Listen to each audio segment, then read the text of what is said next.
At 5, Portland's parking problems could have costing people to park in front of their own homes. That's one of several options the city is looking at. Chris Woodard is getting answers on how this would work. He's live on Mississippi Street tonight. Chris? This street is also a perfect example of the problems people are dealing with, because as business has boomed along some of these commercial drags, that's not only been a problem for parking here, but also all the way through these surrounding neighborhoods. The pictures I showed you tell it all. Once a quiet, empty street, now regularly packed bumper to bumper with parked cars.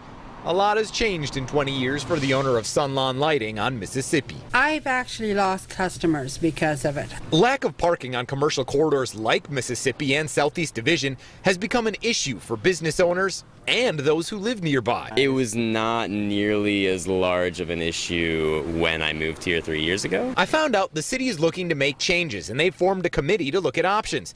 They're talking about everything from the unpopular and currently illegal and unlikely idea of requiring paid permits to park on every single street in the city, to the more realistic, like requiring residential permits to park overnight in busy commercial areas, or adding more time-limited parking. As cities grow, parking does become more of a challenge. Just last week, I found out the committee shared the idea of neighborhoods being able to vote to require anyone who parks overnight in busy areas like Division have to buy a permit.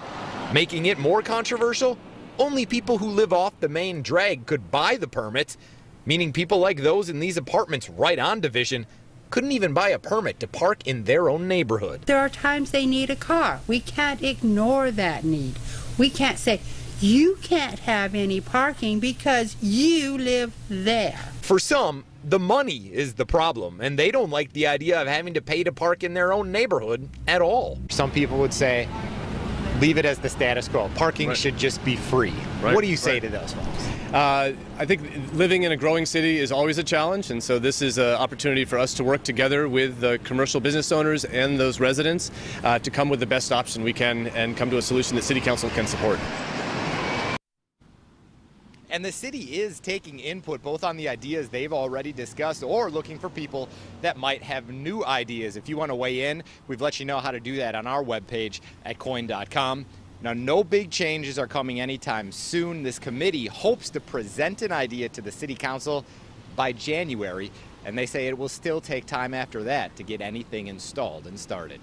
Live in North Portland, I'm Chris Woodard for KOIN 6 News. Such a tough balance. Those are great places to hang out. Everybody wants to move there, live there, hang out there. Boy, certainly a story we'll continue to follow, Chris. Thank you.